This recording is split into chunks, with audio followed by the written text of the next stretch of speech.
Guys पीछे से foot आए तो मैंने फ्री फायर किया, फिर मर गया। फिर मैं चल गया अपार्टमेंट की ओर। फिर मैंने होल्ड किया, खाए ऊपर से 2 बंदे कैंप करके बहुत देरी से बैठा हुआ है। तो मैंने 3 नंबर को बोला, भाई तू गाड़ी निकाल, मैं कवर दे रहा हूँ। एक नॉक हुआ। फिर मैंने पुश करने का ट्राई किया, फिर एक और बंदा दिखा,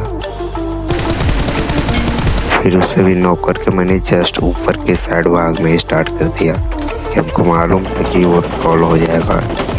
फिर मैंने बोला, भाई चल जल्दी।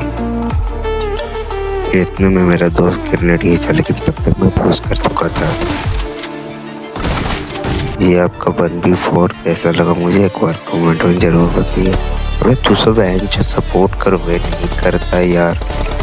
लाइक और शेयर करो यार। जब सपोर्ट नहीं करोगे तो कौन करेगा भाई। दिल से आई लव यू जितने भी सपोर्टर है मेरे।